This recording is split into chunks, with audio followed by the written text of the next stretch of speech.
Good morning and welcome to the Academy's 43rd Annual Meeting and Scientific Symposium on its final day. My name is Stefania Fatone and I'm both a presenter and session moderator. Before we get started, a few housekeeping notes. I hope you all had your badges scanned when you entered the room. There was a mobile app you could use to get around in this meeting. I'm assuming you've used it. There's an evaluation that you will need to fill in the app. Please do so. We really value your feedback. Most sessions offer bonus continuing ed credits that you can get when you complete the quiz found on the mobile app. And if you have any questions, the Academy staff is here to assist you. And then there's also an encouragement to use social media to tell everyone how great we are and how fabulous it was to be here with us on a Saturday morning. Okay. So, with those housekeeping notes in mind, it's my absolute pleasure to be here today with a fellow Australian, one of my colleagues, and I'm pleased to say one of my best mates, who I've worked with for a very long time, Michael Dillon. Michael is a prosthetist orthotist. We actually went to undergraduate school together to study piano, and he then went on to complete a PhD at Queensland University of Technology, and then returned to La Trobe University to become a faculty member there. And in his time there, he has become not only a gifted educator, but also a very clever researcher. And it's in that capacity that I've worked with Mick over the last few years on the topic of partial foot amputation. Mick is currently a senior lecturer, as well as the head of the discipline of prosthetics and orthotics at La Trobe University. And with that, I hope, glowing introduction, I'll let the tall man do the talking.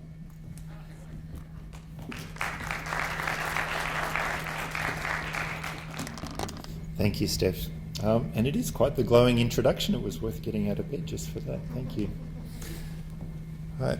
So, over the last couple of years, we've been doing some work looking at how to best inform decisions, often very difficult decisions about amputation surgery, and we're going to use our experience of partial foot amputation as the exemplar here.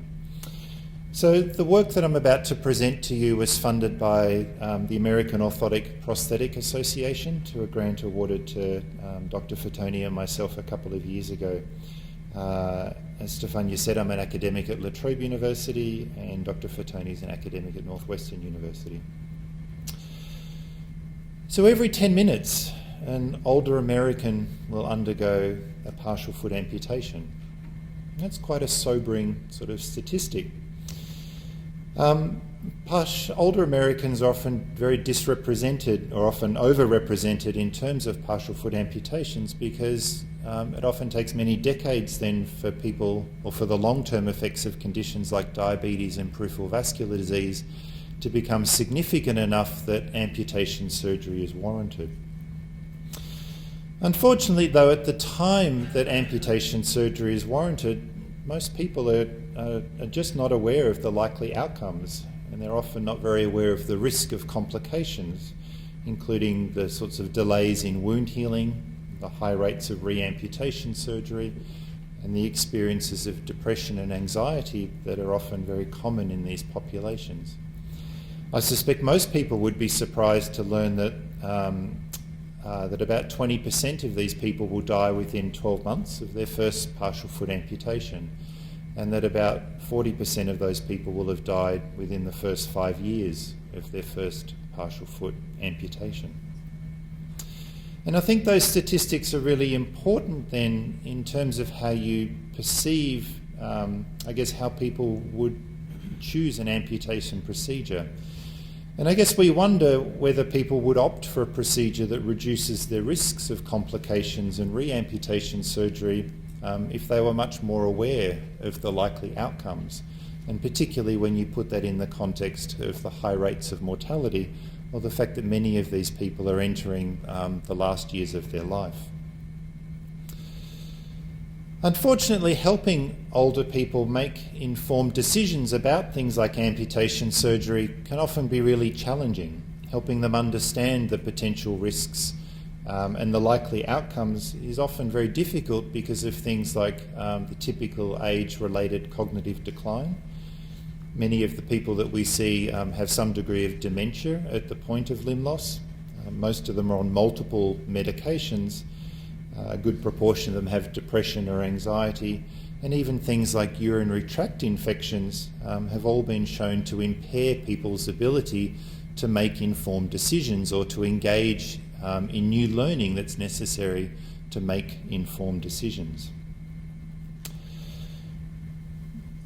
We've done some research over the last couple of years looking at the experience of limb loss in people with partial foot amputations, and what we've gleaned from interviewing people is that we think that they're actually often really ill-informed about the challenges that they face, and that learning about amputation surgery is often very difficult for people at this point in time. And I'm going to share with you a couple of quotes from the data that we're analysing at the moment. After a week, I was told that they hadn't taken enough off and I would need a debridement. I thought it'd be like shaving Parmesan cheese off. The doctor didn't say they were going to chop off another inch or two. And this quote goes on to talk about how violated that person felt after the subsequent amputation procedure. You're on massive amounts of painkillers. It's very foggy, you know. You take painkillers and 2 hours later you realise you're still looking at the fish tank, and it made communication so hard. And there's a theme of these sorts of narratives in people's experiences, and for me these ones were really powerful because I guess for a long time I guess it's very easy to lay blame at the foot of the surgeons or whoever counsels people about amputation surgery, but these sorts of quotes make me realise that you could have the best surgeon in the world or the best counsellor in the world, but if you're not in a position to actually take on board any new learning because you're on serious sorts of pain medication, it probably doesn't matter how good a job somebody does. And that we have an obligation then to find a way that we can provide communication at a time when people are not staring at the paint on the wall and they're in a position when they can then take on board that new learning. Many of the people that we interviewed gave us pretty good ideas about what they thought would help improve the experience of amputation surgery. Here's a quote that says, "You get information from doctors and nurses, but I find it easier to read something off paper, to let it really sink in. A brochure, something you can take to your room and read over and over again." Here's another. "I was in a room with a guy who'd had a below knee amputation 5 days before. I could talk to him about all the things that I didn't know, and he could just tell me, and it was really reassuring."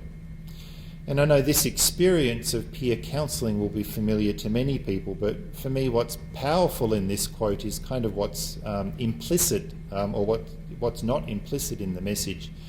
And that's the idea that knowledge can actually be very powerful and reassuring.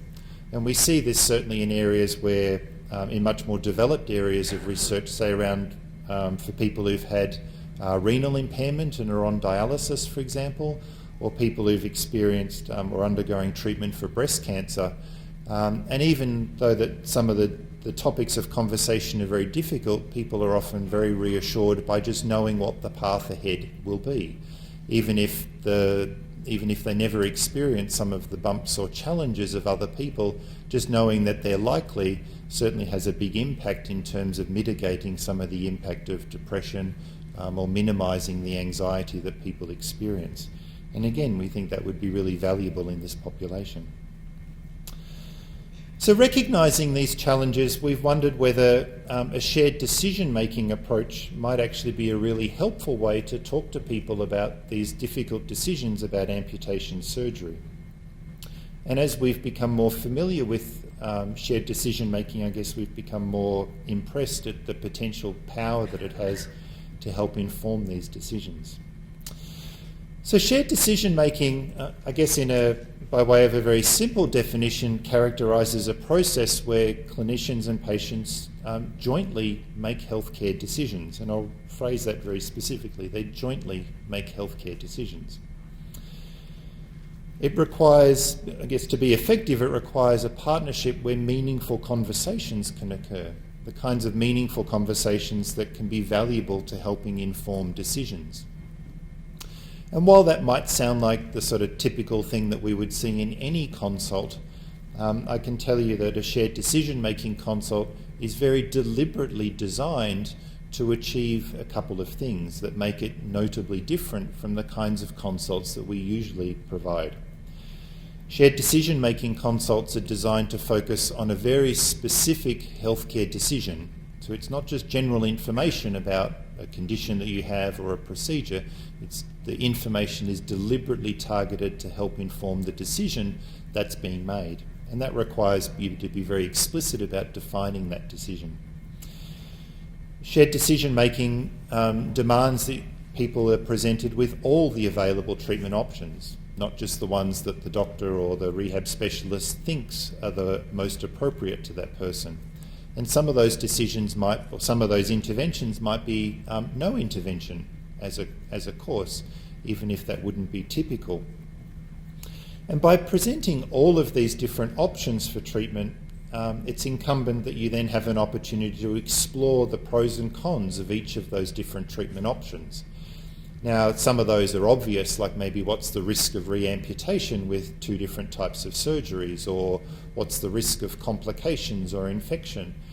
But there's a lot of complications that we often don't talk about, and those, in this particular setting, some of those might be around the impact of the subsequent treatment after amputation surgery. So when you think that about half the people who have partial foot amputation have serious complications like the wound splitting open or subsequent skin breakdown, talking to people about the reality of what that will mean as follow-up care. So you may need to, if this happens to you, you may need to come into the hospital twice a week to a specialist wound care clinic, and that could go on for several weeks or months.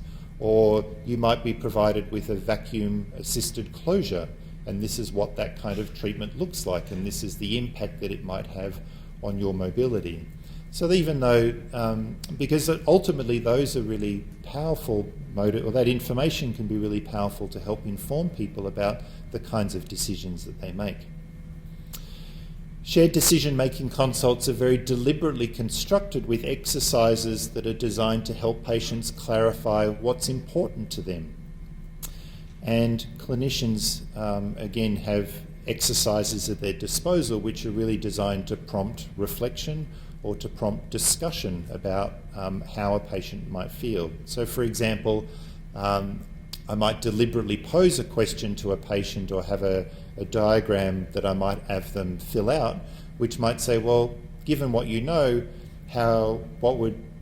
which of these surgical options might you prefer? Is it a partial foot amputation or a below knee amputation? Now, in reality, I don't actually care which of those options people want, but the fact that they choose one of those options then opens up the door for another conversation. So the person might say, well, actually, I really want you to cut off the least amount possible, and then for me that opens up the door to then have a conversation about how realistic is that as an option in your particular case. So these kinds of exercises can become really valuable. Most shared decision-making consults don't necessarily result in the decision to proceed with amputation as a first off. Often the end point of the consult is the need to go away and do some more work and then come back. So that might be making it feasible for people to say, actually, I don't feel comfortable making that decision, and what I need to do is to go home and think about it and come back next week. Or, thanks for giving me that information, but now I'd really like to go away and read over it a few times and talk to my wife about it before I'm prepared to come back and talk to you. So the next step may not necessarily be surgery, but it might be opening the door for people to go away and do some more thinking. And while some of these will be typical in many consults, their consistent use in a consult is very typical in a shared decision-making approach. So in a shared decision-making approach, I guess really what we're after is finding ways to engage people in meaningful conversations that help them make a decision about their healthcare. And that might be decisions or conversations between the the rehab specialist or the surgeon and the patient, but it might also be helping facilitate conversations between the patient and their family, or between a patient and someone else who's gone through that experience. Because really what we think is most important is that people have a very good understanding about the likely outcomes and the potential complications so that they can make an informed decision about amputation surgery. And I'll make it explicit up front that we're not advocating a particular choice of amputation surgery. What we're advocating is the informed choice, irrespective of what that choice might be. So this process of shared decision making can be enhanced by a couple of resources. And these are two resources that we've built as part of this research. The one on the left is called a decision aid, and the one on your right is called a discussion guide. And I'll talk to you a little bit about what these resources are. So a decision aid is a resource. It might be a book, it might be a website, it might be a set of playing cards with different pieces of information on them. And the information then is deliberately written for patients, and it's deliberately written to help inform a very specific healthcare decision. So in this case, the information might be targeted to helping people choose between a below-knee amputation or a partial foot amputation, or between different levels of partial foot amputation. But it's not general amputation awareness information. It may not talk about what it's like to don a prosthesis, because actually probably that's not that important to help inform the decision that's at hand. Doesn't mean that that information isn't valuable, but it's not valuable to this specific decision at this specific point in time. So all the content of that in those booklets or those resources are very deliberately targeted to that specific decision making. They're written in a way that makes it very clear and easy for lay people to understand, where all the different treatment options are laid out on the table, as is their accompanying risks and potential benefits. We often use figures or infographics to help people make sense of some of the data, and we can include prompts or conversation starters in here to help guide people to reflect on what's really important for them. A discussion guide, as its name suggests, is actually a booklet that's specifically written for clinicians. That might be surgeons, it might be rehab specialists, it might be diabetic wound care experts, it might be prosthetists or orthotists or nurses. And a discussion guide is really designed then to prompt or facilitate what's often a string of very difficult conversations with people. So it might give a clinician some insight into how you might broach a topic like the chances of dying, particularly for a population that doesn't actually have the risk of dying at the forefront of their mind. Amputation tends to prompt thoughts about mobility, not necessarily dying, say as might be the case in a cancer diagnosis. So how do you introduce that kind of topic for discussion with somebody when it's not even on their radar?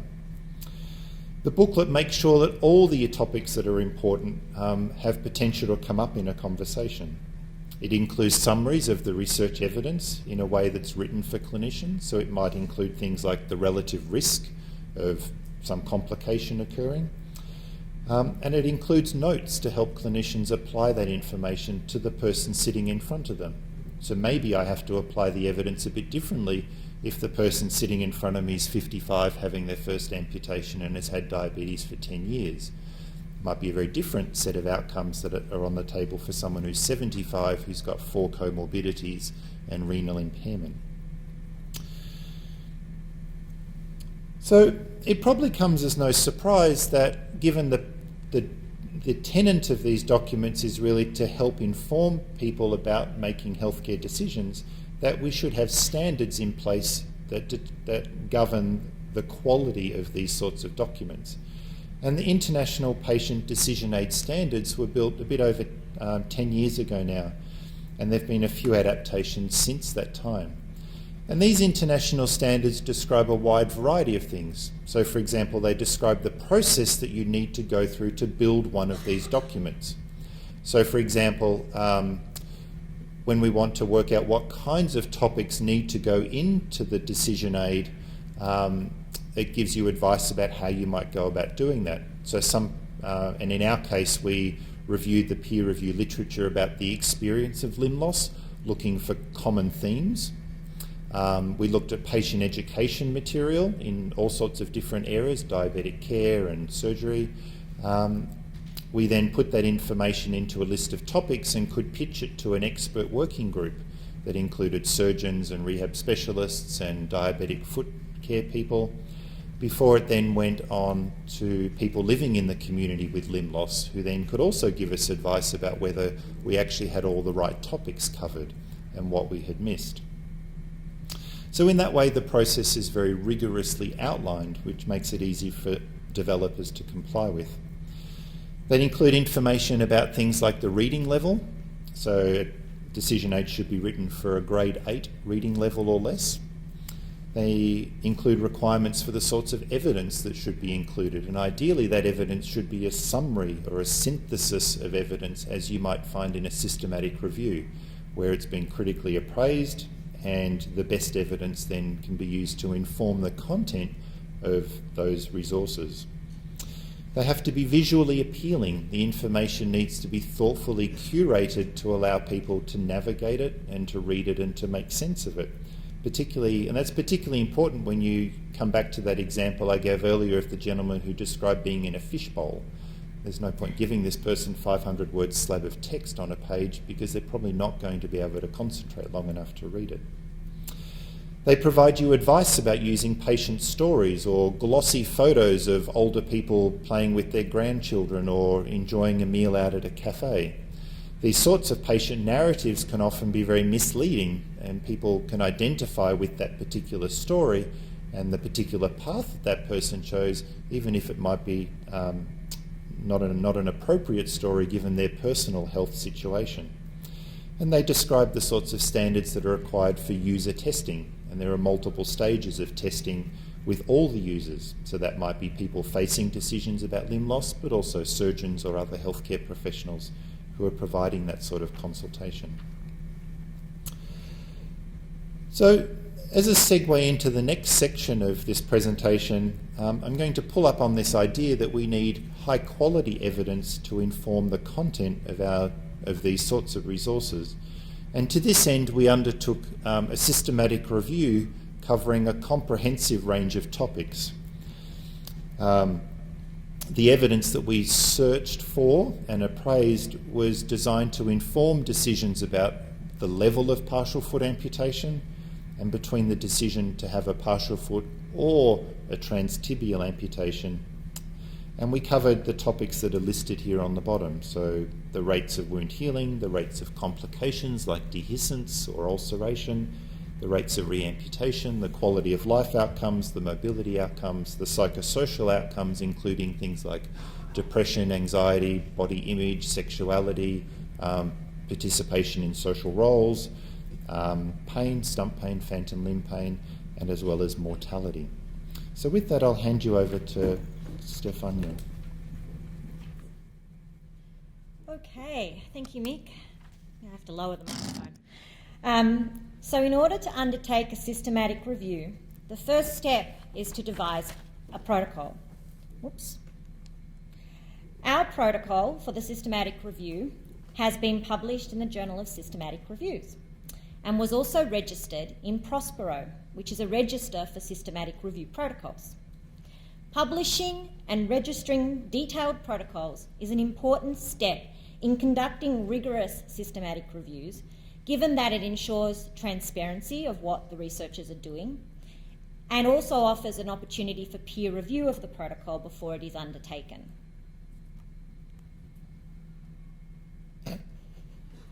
Apparently that's the wrong button. Thank you. Okay. So our systematic review involved a comprehensive search of multiple databases relevant to the topic, as well as the development of detailed search strategies for each database. To be included in our review, articles had to be peer-reviewed original research, published in the English language between January 1st, 2000 and December 31st of 2015. And we chose this timeframe because, given that prior to 2000, surgical interventions such as revascularizations weren't as common, and therefore the outcomes people experience would not be quite the same. Given that our aims Given that our aims were to compare outcomes across different levels of partial foot amputation and between partial foot and transtibial amputation, we only included articles with discrete cohorts of subjects that had partial foot or transtibial amputation. Additionally, these articles had to include one of the outcomes of interest, which Mick mentioned earlier: wound healing, complications, reamputation, quality of life, mobility, psychosocial factors, pain, and mortality. Once articles were selected as meeting these criteria, we undertook the systematic appraisal of their quality, using 2 reviewers and then synthesis of the results. Synthesis could be qualitative if the outcomes didn't provide the kind of data that allowed for quantitative aggregation, or it could be quantitative, such as using meta-analyses if the outcomes had sufficient and appropriate data to do so.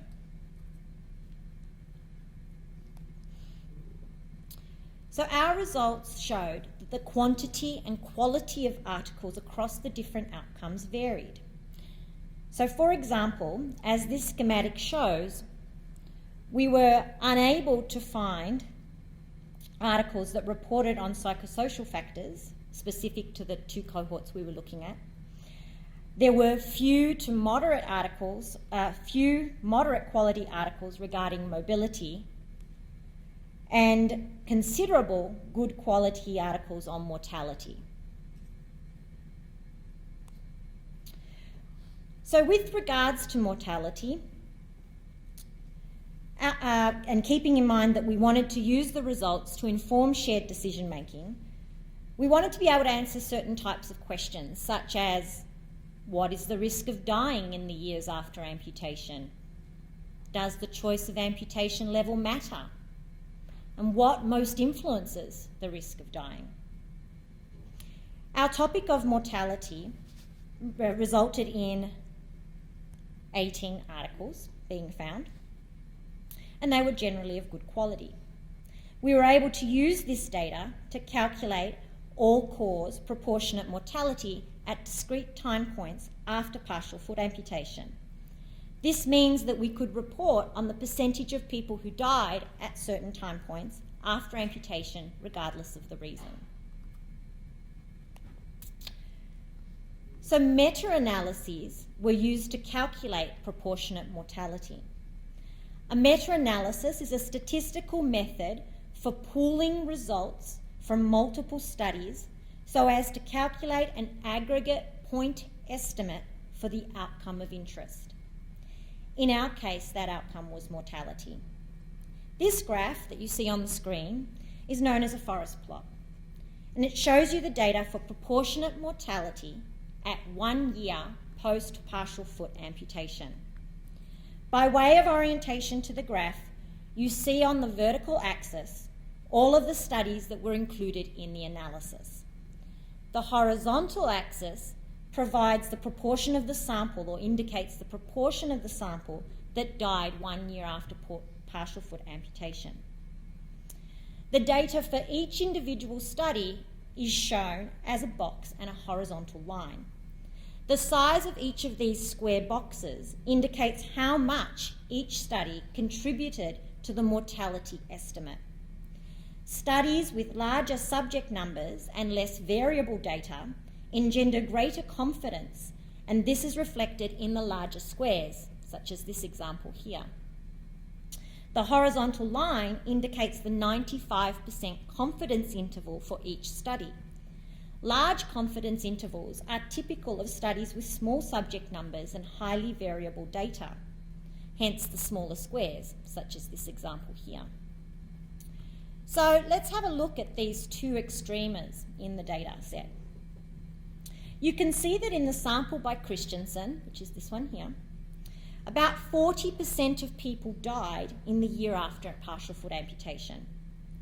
Christensen's study included a sample of people that was old, with lots of comorbidities, and a large number of subjects for whom this was not their first amputation. As such, it is not surprising that the proportionate mortality was multiple times greater than other studies that had more representative samples. So if we look at the study over here by Jindal and Narahara, mortality is considerably lower. That's because their participants were relatively young, in their 50s. And as such, the long-term consequences of diabetes and other illnesses were unlikely to have influenced their mortality. So these two examples highlight one of the difficulties of using proportionate mortality. Simple percentages describing the proportion of people that died doesn't account for the differing ages of the people included in these studies, nor how ill they were. However, we can still aggregate across these disparate studies, weight them appropriately, and come up with a point estimate that tells us something about the risk of dying at 1 year after a partial foot amputation. And that's shown here by this little diamond with a small line through it. This diamond indicates that on average 17% of people died in the 12 months following partial foot amputation. And the horizontal line through the diamond shows that we can be 95% confident that the true mortality lies somewhere between 15 and 20%. So with that, how does proportionate mortality at 1 year post partial foot amputation compare to mortality at other time points, as well as to people with transtibial amputation? And this graph tries to show you that. So what you see here is the point estimate that I showed you in the previous graph as a diamond, but now we've got represented the data for 30 days and 5 years post partial foot amputation, as well as 30 days, 1 year, and 5 years post transtibial amputation. So each of these data points is supported by the same graph that you saw on the previous slide, aggregating data across the studies that gave us information for those time points. Here you see that the 95% confidence interval is now graphed as a vertical line instead of the horizontal line. These results show that for both amputation levels, mortality increases over time, and it is higher at each time point for transtibial amputation than partial foot amputation, although the confidence intervals also get larger over time, especially for the transtibial amputee. So mortality at 1 year was 17% for partial foot amputation and about 35% for transtibial amputation, while at 5 years it was 40% for the partial foot amputees and about 50% for the transtibial amputees. However, as we've discussed, factors such as age and how ill you are contribute to mortality. So the difference between amputation level is unlikely to be due to the amputation alone, but rather the fact that people who currently receive transtibial amputation have dysvascular problems that have progressed further and therefore are sicker than people who receive partial foot amputation. So let's move on to another outcome measure, and this time mobility. For this outcome, we wanted to be able to answer questions such as, will I walk again after amputation? How will my mobility change? Does the choice of amputation level matter? We found only 3 articles that assessed mobility. These articles all came from the same group of authors and included only people with transmetatarsal amputation or below knee amputation. The articles all used the same outcome measure to assess mobility.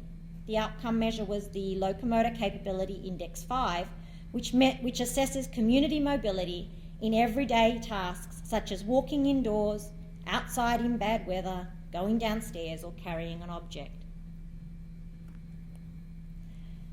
This graph shows the LCI-5 data before amputation and 1 year after amputation for people with transmetatarsal amputation or below knee amputation. The transmetatarsal is in red and the below knee is in blue. The decrease in LCI-5 score shown here is typical of changes that indicate a shift from independent walking to walking with a stick. Overall, the results of our review showed that about 1/3 of people regain their pre-morbid level of mobility and about 2/3 lose some mobility. As a final example, let's look at psychosocial factors, and such as depression, body image, etc., as an outcome. For this outcome, we are interested in knowing what are the psychosocial factors that impact amputation, and does the choice of amputation level matter? Unfortunately, we were unable to find studies that reported outcomes in this domain for discrete cohorts with partial foot or transtibial amputation. However, more broadly, psychosocial impacts of amputation have been shown in areas such as depression, body image, sexuality, psychosocial adjustment to amputation, and life goal adjustment. These studies are on larger cohorts of lower limb amputees, and they show that the experiences of things such as depression and anxiety are common after amputation. It seems reasonable to expect that if these things are common more broadly in amputees, that they are probably likely for people who are having partial foot amputation as well. So on that note, having given you a glimpse into the results of the systematic review and the evidence that's available to support our understanding of outcomes after partial foot amputation, I'm going to turn it back over to Nick to show you how we use that evidence in the shared decision-making documents. So in the next section of the presentation, I'm going to show you how we actually brought this information together from the systematic review and how we've been able to use that in the context of the International Patient Decision Aid Standards to produce the sorts of resources that we have to support shared decision making. So one of the tenets or one of the requirements of the International Patient Decision Aid Standards that I mentioned earlier was simple writing, so writing at a grade 8 level or less. And that writing is characterised by short sentences, very simple sentences, often without grammar or complex, certainly not complex grammar. And these examples on the board or on the screen here will give you a good idea about the simplicity of the sorts of sentencing that's needed to write at a grade 8 level. And I can tell you that as an academic, writing at a grade 8 level is actually really, really hard. And we went through dozens and dozens of revisions for the language to try and write in a way that's very foreign to us at this point. One of the things that you'll also notice is that we don't use medical terminology in the descriptions. And certainly we've taken the approach of using terms like transtibial amputation, but putting them in brackets. And we've done this very deliberately to try and make sure that people get some exposure to the sorts of language that clinicians are likely to use or that clinicians will inadvertently slip into the conversations. So in this way, we hope that the content continues to make sense, even when that terminology is included. For many of the topics, it's important that we can actually define for lay people what we mean by those topics. So if we're talking about psychosocial outcomes, I don't think that would be very intuitive for most of the members of the public. This definition of mobility you can read, but that definition is actually very consistent with the Locomotor Capability Index 5, or the subsections of the Locomotor Capability Index 5 that formed the data that we had to work with. And as such, we've been able to use that in simple sentences to give people a good idea about what we mean by mobility in the decision aid. We made widespread use of infographics in producing materials for these resources. So rather than rely on complex graphs, we've been able to use this sort of figurative descriptions to help communicate some of the salient points. You might remember Stefania saying that after partial foot amputation, about 1/3 of people regained their pre-morbid mobility, but 2/3 of people lost mobility, and the degree of mobility that they lost was consistent with now needing to use a gait aid, like a single point stick. And we've been able to try and represent that here in a graphical form using this kind of infographic approach. It's also a really nice way to break up text and page layout, as opposed to using these sorts of glossy photos of older people playing lawn bowls, for example. There are certainly topics where, as Stefania said, we don't know what the answer is, and it's actually really important that we be able to tell people what the limits are of what we know. The fact that people still have to make decisions about amputation surgery and the experiences of things like depression are no less compelling just because there's no evidence to help guide those sorts of conversations. And it would be disingenuous of us to dismiss the importance of those conversations and how we can use evidence. So what you'll see is that we've needed to describe here that we actually don't know. Here's something, we don't have enough evidence to be able to tell you what the answer is. But in the same way that we can supplement that sort of understanding of the evidence with what we know from the broader body of literature. And then you'll see a subsequent paragraph then which talks about what we know about the experience of depression and anxiety from other groups of people with lower limb amputation. So people like these large homogenous groups with, or these large cohorts of people with different levels of lower limb amputation for whom we actually do have good data. We needed to build information, and some of the ways that we built some of the information we felt was easiest to communicate in a graphical form, but being able to produce graphs in a way that was simple enough for a lay audience to understand was also quite challenging.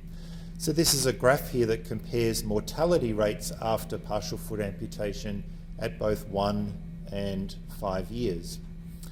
And you'll remember this sort of 17% average that Stefania talked about. So 17% of people will die within the first year of their partial foot amputation, and we've been able to represent that graphically in this sort of way.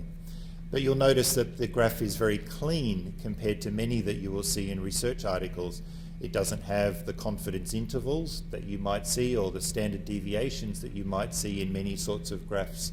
And again, those are very deliberate to try and simplify the information to the point where it's easy enough for a layperson to understand. The image that you'll see at the top of the graph here actually comes from the discussion guide. And you remember the discussion guides are written for clinicians, not for patients, and the information that's included therefore looks a bit different. The discussion guide will include example conversation starters. So for example, the first sentence here gives you a lead-in to the kinds of questions that a patient might ask of you. And then it gives you a way to broach that kind of conversation with a patient and the kinds of language that you might use. Now some of it might seem a little naff in the way that it reads, and the point isn't that clinicians become robots in framing the conversation and they just read the sentences that we put in there. But what's implicit in the idea is that you can actually introduce these conversations, and that there are ways of going about doing that in a thoughtful and considered way. And the sorts of language that we've exampled in these is a way to do that. The evidence that's included in the discussion guide is deliberately written for clinicians. It's no longer written in the sort of simplistic form that we've presented in the decision aid for patients. And you'll see things like information from different studies as is appropriate. So in this case, we've got mortality rates from one study that was designed to compare between levels of partial foot amputation. And we see that at 12 months after amputation, 33% of people with toe amputation had died, 25% with ray amputation had died, and 26% with midfoot amputation had died. And these sorts of estimates could also include confidence intervals as the data allowed. And you'll see some examples of some of those in the other sections of the decision aid. In the discussion guide. There also include sections to help patients contextualise these statistics for the person sitting in front of them. So I can tell you that while on average 17% of people will have died within the first year of their partial foot amputation, I can tell you from the evidence that if the person sitting in front of me is older, has 4 or 5 comorbidities, and if one of those comorbidities is renal disease in particular, that their risk of dying will be significantly worse than that average. Similarly, if I've got a 50-year-old sitting in front of me and it's their first amputation and they don't have a lot of other comorbidities, I can contextualise that average for them and say, well, this is an average, and in your case, given your age and your other health conditions, that probably the risk is, the chance of dying is lower in your particular case. And these sorts of evidence notes are a way to help guide clinicians and use the expertise that we can bring to that conversation. So the intent of these sorts of resources is that they can help inform conversations, but they often come into the clinical consults in very different ways. There are in excess of 200 patient decision aids that are available online, and a lot of them are actually stored in a central repository.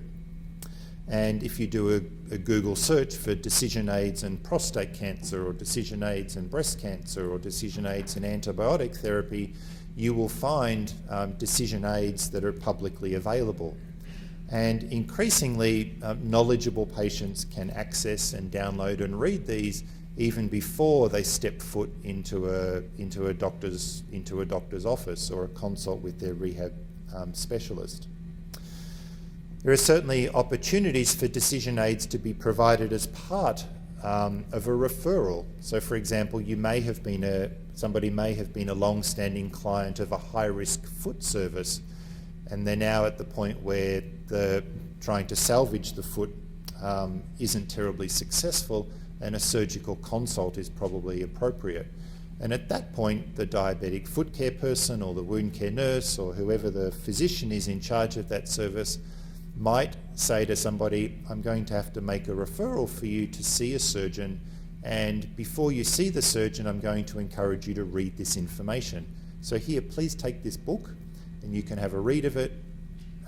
Here's your appointment for the surgeon, and please reach out if you've got any questions in the meantime, and I'm happy to field those questions before you get to see the surgeon. So in that way, when the person actually gets to see a surgeon as part of that process, they've actually had an opportunity to think about and read about all these different topics and become more informed. The decision aids and discussion guides are often typically used as part of a surgical consult, but they can also be given to people to take home. So a doctor might use these resources to help frame the consult that they have, or to show people what the data says about different outcomes. And they can then give those resources to patients to then take home and share with their families or their loved ones. And in that way, they have opportunity to be reminded of all the different things that were talked about as part of that consult. Again, if you think about, people are often not in a good frame of mind to take on board information at a consult, and there's often a lot of information that then gets missed. So when shared decision making occurs and that it's supported with these sorts of resources, it's actually been shown to be highly effective in a wide variety of populations. So most commonly, shared decision making and these resources have been commonly used in cancer decision making about prognostic treatment or prognostic interventions, things like, should I have screening for prostate cancer, for example, or other sorts of drug interventions. And what we see, and there are hundreds of randomized controlled trials looking at the effectiveness of decision aids and shared decision making. And across the board, what we see is that patients have a much better understanding of what their treatment options are. When you test what patients know about the condition and about the risks and potential benefits, is that they have an accurate understanding of the risks and benefits. They can tell you what the chance of dying is or what the risk of a particular outcome might be. The technique has been shown to certainly improve communication between patients and clients, and that patients report feeling much more part of that decision-making process, which again, in the medical decision-making literature, and certainly in the amputees that we've surveyed or interviewed as part of our own research, the inability to participate meaningfully in that decision making comes up again and again as a problematic theme. The exercises that are included in shared decision-making consults and these resources really are important to help clarify for people what matters most to them, and particularly if you think about how you'd make those decisions knowing that your risk of mortality is quite high. And when these resources are used as part of consults, we see big changes in the body language of the consult. So for example, rather than a patient and a doctor sitting at opposite sides of a table, we tend to see patients and doctors come to sit side by side, and the thing that brings them side by side is the fact that they now both want to look at this book. So when the person making the decision comes in and says, well, you gave me this book and I read this, but I want to follow up on this. I'm unclear what these numbers mean. And the fact that you're trying to show someone what the numbers mean actually means that you need to come and sit together as part of that process. So an unintended but helpful outcome. The process has been shown to reduce feelings of being uninformed, unsupported, and uncertain about the decision.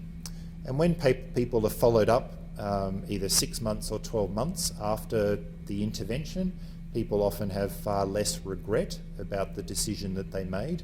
Even if things did go south after the treatment, at least people felt informed about the likelihood that those things might go wrong.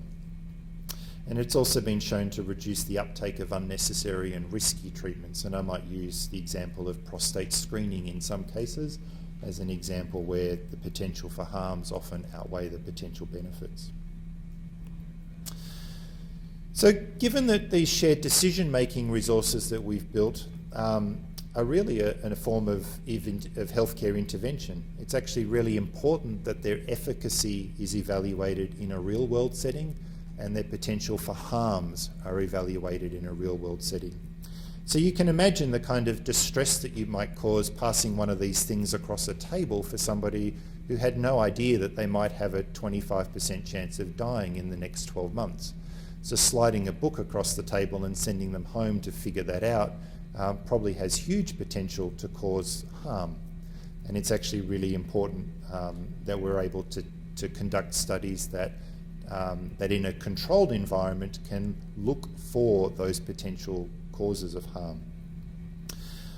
As part of the International Patient Decision Aid Standards, we're obliged to go through a variety of processes at this point. So beta testing is one of those. So beta testing involves giving these resources to patients and clinicians in a real-world setting and having them use them as part of the decision-making process. We would expect to get feedback then from both of those groups, which tells us things like, well, here's an important topic that you haven't included. And as a recurrent theme, we would then be smart to go and include those topics because people feel they're important for the decision. Maybe we find that surgeons never use the book because the text is too small and they can't navigate it effectively as part of a clinical consult, and maybe we need to go back to the drawing board and redesign it. So we would expect to get that sort of feedback as part of the process to help us refine the resources before we progress on towards randomised control trials. And we're in the process now of seeking grant funding for that sort of work. It's also really important that we are able to develop training resources because these interventions, again, require a new set of skills from healthcare professionals. Skill sets that I would argue are probably much more akin to the skills that we would see, say, of genetic counsellors. So people who have specific expertise in trying to counsel people around these sorts of difficult discussions. So for example, I suspect that many of us would be wise to undertake training to be able to work out, to be able to read a conversation carefully enough and thoughtfully enough to work out when we introduce a conversation about dying, for example, and how can we work out that the patient might be ready for that kind of conversation. I suspect many clinicians would need additional training to work out how to interpret some of the evidence. So for example, if you're trying to provide counselling about the relative risk of dying, do you actually know how to interpret a relative risk statistic and communicate it in a way that's meaningful for a patient? So again, it highlights the need for training. So once we've undertaken this sort of beta testing of the resources and we have training available for people, we're then in a position where we can proceed to randomised control trials to demonstrate the effectiveness of the approach and of the resources that we've built, and look at things like, were patients actually, did they have an accurate understanding of the risks? Did going through this process reduce their experience of depression or their regret afterwards? Did they feel more informed about the process? And these are the sorts of long-term outcomes that we need to do before we can actually implement these in clinical practice. So the US in particular is leading the way in many ways in terms of having shared decision-making implemented in practice. So the state of Washington, for example, introduced legislation last year around informed consent, and there are provisions in that legislation around how shared decision-making can be used. And shared decision-making can only be used as part of a consult when the resources, like the decision aid, have been certified. And to get that certification means that you need to have complied with the International Patient Decision Aid Standards and gone through this rigorous process of development and field testing and testing through randomised control trials. And only then can you get certification and put them in the hands of people in a real-world setting. So to that end, I'm going to draw this part of the session to a close by thanking the American Orthotic and Prosthetic Association for funding this work. We were fortunate to be able to assemble an expert working group which included orthopaedic and vascular surgeons, prosthetists and orthotists, diabetic foot care experts, shared decision-making experts, rehab physicians, as part of a panel that gave us feedback about the work that we were doing all the way through the process. So they commented on the systematic review protocol, they commented on the topics that we wanted to include. We engaged through Limbs for Life, which is a peer support organisation in Australia. We were able to engage a group of people in the community who were living with limb loss. And again, we also engaged a healthcare reference group to provide us feedback through the process. And we worked with a very talented prosthetist and orthotist in the name of Jake Eady, who also happened to be a graphic designer. So lots of the graphics that you've seen in today's presentation are in the documents that we've built, but also really bring something very special to the resources, I think. If you would like some more information or the evidence that supports some of this, as Stefania said, there was a protocol that was published in the journal Systematic Reviews, and the systematic review itself, I believe, will be available next week. I've seen PDF proofs of it before it goes online, and you'll be able to access those free of charge. And if you do a Google search for partial foot amputation and systematic reviews, you'll probably find it. I also have copies of the decision aid and discussion guide up here that you're welcome to come and have a look at. We're not going to let you take them away because, as I said, these are forms of healthcare intervention, and it wouldn't be very thoughtful or cautious of us to just start handing these out to people before we know if they work and whether they cause harms or not. But we're very happy to come and let you peruse them and talk you through them after the session. So at that, thank you very much for your attention. I don't think we've actually lost anyone out of the room, which as a speaker is wonderful, so thank you. And I'd like to open up the topic for conversation or discussion. This would like for translating these documents. So for Spanish-speaking people, do you need to go through this whole vetting process again, where you do focus groups again, or can you what process do you need to go through? So I suspect it's translating the end resources, not going back to the start. And certainly in other organisations who have developed many of these, the NIH is one, for example, and that's the process they've gone through. Is they'll build them, say, in English, and then they'll translate the end resources, and they'll have the translation certified, but they don't need to go back and redo all the evidence building. But they don't need to do the focus group again with the Spanish-speaking population. Okay, No. good. Yeah. Unless there's some compelling reason to think that people in Spain would have wildly different outcomes or have different perceptions of what's important. But yeah. There are set processes for doing translation of medical documents and research documents, and so some of that may apply, but it's not about redoing the evidence. Yeah. Please step up. Try not to fall down while I do. So my question is, my assumption is the AAOPA, are they planning to do more of these in the future for other kinds of decisions that our patients will need to make? That's a good question, and I can't answer that.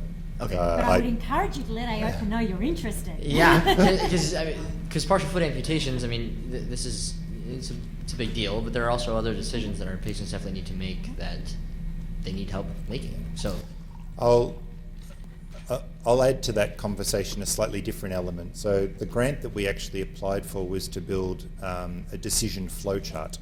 Okay. And we really wanted to respond to the grant and put forward a proposal, but we didn't feel that a decision flowchart was appropriate.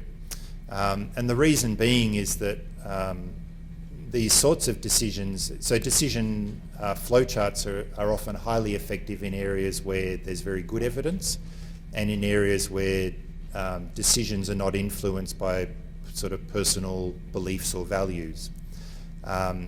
But we don't often see them in things, say, like breast cancer treatment. Sure. And I suspect we wouldn't see them in this sort of area of care very much. So, while there's good evidence to show, for example, that bilateral mastectomy is much more effective at reducing your risk of recurrence than lumpectomy, I don't know that that's a good reason to make sure that everyone has a bilateral mastectomy.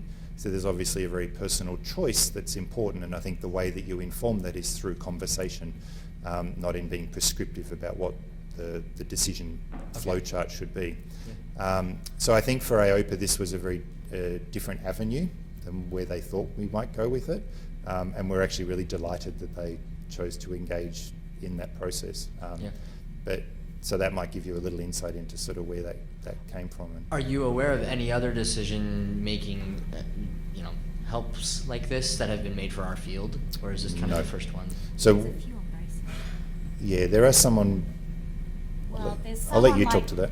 Hip OA and knee OA. Okay. And there's some on. I want to say there's one on rheumatoid arthritis. So they kind of make a throwaway mention of sort of orthotic as a potential step in the process of getting to surgery. But those are the only ones I'm familiar with. But those decision aids are squarely focused on the condition, like OA. Okay. And then, as I said, you might present all the different treatment options as a resource. So one of the treatment options might be a drug intervention, or for RA, for example, it might be a series of drug interventions, it might be orthotic management or footwear, or it might be surgery. They might all be options that are on the table. So bracing or orthoses would then be in the context of that. But we've never seen one yet that is focused on decisions around amputation surgery or any other form of care. And this is actually the first, as far as we're aware, this is the first discussion guide to ever be written, irrespective of the field or the topic. So there's hundreds of decision aids, but no discussion guides. The concept of a discussion guide had been flagged in an editorial, and we felt really compelled then we could see the utility of having that sort of document, and we felt compelled to build one as part of the process. But we've not seen any others yet. So, great, thank you. Thank you for your question. I imagine, like most things in OMP, there's not well-documented data to back this up, so you didn't include it. But I'm curious if you ran across anything that discussed morbidity and mortality rates affected to prosthetic use and prosthetic care. So patients who received, these various amputations and then the utilization of a prosthetic device and their morbidity and mortality rates afterwards. Mm-hmm. So it's a really good question, and no, it's not one that we looked for. And the reason that we didn't look for it is because we didn't include that as a topic that we felt was important to inform the amputation decision. So if I go back to the beginning, that all the material that goes in, you have to be prudent about what goes in, has to be focused on what's important to making the decision. So unless that information becomes important to the decision, then it wouldn't go in, and we wouldn't go looking for the evidence that that we would need. Now that doesn't devalue the fact that prosthetic care might be important or that it might have some impact on mortality, but unless it's important for this specific decision, it just doesn't go in. So it seems to me like the mortality rate could potentially be lower if someone's got a prosthetic device because they're going to be hopefully using it and more active. People who don't have one might not be. Might be a reasonable hypothesis.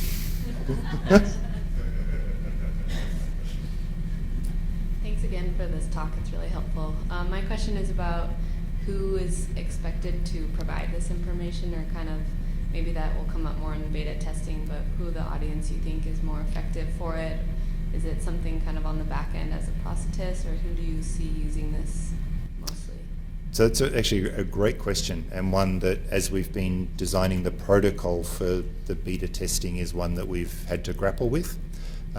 So the patient population is clearly people facing dysvascular partial foot amputation. It's not meant for people facing traumatic amputation, or it's specific for that patient group. The clinician group is generic, and we've deliberately not targeted it to a surgical group, because depending on the setting, different people provide that counselling or those consults. So where in some settings it's the rehab physician who would provide that consult, and the surgeon just deals with the surgery stuff. But the decision making around amputation happens at that point. But I actually think there's lots of scope for many, many people to become involved and to be able to provide these resources. If I go back to the interviews that I shared some of the quotes from, one of the things that really struck us in those interviews was, as I said, how ill-informed people were. And as we looked at people's journey through the healthcare system towards their amputation, what really struck us is that the overwhelming majority of these people have been in and out of hospital for many months or years. But the conversation about amputation surgery had never sort of happened at any point. So for example, I could imagine that if you worked in a high-risk foot clinic and you might be treating somebody for a few months, you might say, look, this just doesn't look like it's progressing very well. It's not healing very quickly, and we've had multiple infections, and I suspect that at some point, if we can't get it to heal, amputation may be on the cards. Now, I know that that's a difficult conversation to have, but why wouldn't you have that conversation 6 months or 3 months, before the reality hits home? But at that point, you could also give this sort of information to people, again, in a controlled way where there's support available. So I think that there's lots of scope for prosthetists to provide information, for rehab physicians, for diabetic foot care clinics, or nursing practitioners in some settings would also provide that kind of information. So does that answer your question? Yeah, so it sounds kind of, it's a variety of people, obviously. I think that's helpful. And in the beta testing that you plan on doing, will that be reflected in that? It depends on where we can get the collaboration set up. So establishing the collaborations for us has been really, really difficult. So the surgeons that we've tried to engage through the process have not been terribly solicitous. So we tend to get responses like, well, I would never use that even if you made me do it, or I don't agree with the data that's in there because my mortality rates don't look like that. And my response is, well, if your mortality rates are significantly different to 18 studies around the world, that many of them are done on large population data sets like the US, if your data is that much better, then you need to be publishing it so that you can help inform us. Which sort of often doesn't sit well, and at that point I've done my dash. So. Hi there. So my question is multifold. The first part of it is you suggested that people obtain certification prior to providing this, and I think that's appropriate. Where would that certification be obtained? Okay. That's the first thing. The second thing is, do you have morbidity data for transfemorals as well? You provided it for transtibial and partial foot at the 5-year mark. And that's it for now. Okay, I'll deal with those two. So the certification isn't for people. The certification is for the resource. So this book needs to actually be independently evaluated by the International Patient Decision Aid Standards Group. And they will then make sure that the process that we've gone through to build these resources complies with the standard. So they'll be saying, well, where's your randomised control trial showing that it's effective? Or where's your beta testing showing that it's got all the right topics in it? And when you've got all those things, then you can achieve that certification. And the certification of the documents is important, but, and we think increasingly important in the US as more and more states adopt the kind of legislation that Washington State has brought in, where medical directors can use these, but only when they've been certified as being compliant with the standard. So that's more so in the any medical clinician director. can use them. Now the thing with the clinicians using them is I think clinicians would, I think the success of the process is probably valuable with training. But there's no mechanism for certifying clinicians The to use them. mechanism was where, that was, excuse me, what I was inquiring is where do you obtain this training? Yeah, good question. We don't have a Unless it's not mechanism for that decided yet. yet. So Okay. we're yet to design the training. So there are shared decision-making courses that are around, but not in our particular field. And I think the training has been shown to be most effective when it's specific to the population of interest. So Some medical schools are actually training doctors, MDs, in shared decision making. They're at least giving them some orientation to it as a skill set. Okay. We had a conversation with a doctor at Mayo Clinic, and she was saying, "Oh yeah, my resident was telling me that she's been trained in shared decision making when she went to Dartmouth, as an example, medical school." So I think it's increasingly creeping into generic education of medical practitioners, but we're certainly cognizant that it doesn't exist sort of for our domain. we're also aware of a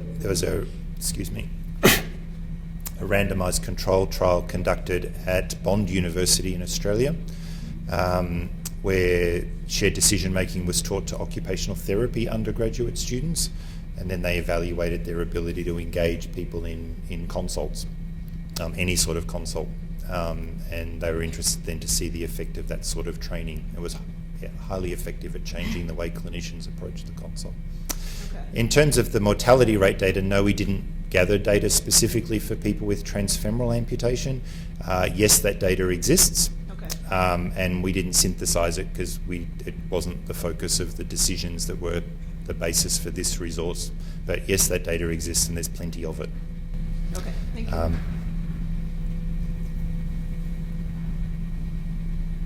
All right. Are there any other questions? You're very genial in coming one at a time. This is more not a question, but just to inform you that at Baylor College of Medicine, we were instructed in shared decision making. Oh, wonderful. Classes with Woohoo! Go Baylor! the PAs and the nurse anesthetists. So there was training regarding motivational interviewing, and there's actually discussion later today that the instructor, who's a PhD psychologist, who instructed us in that, she's actually doing a motivational interviewing lecture later this afternoon, and we were instructed in shared decision making in that environment. Wow, that's wonderful to hear. Thank you for sharing that. Well, if there are no more questions, I might draw the session to a close and thank you for your attendance and participation. It's been wonderful.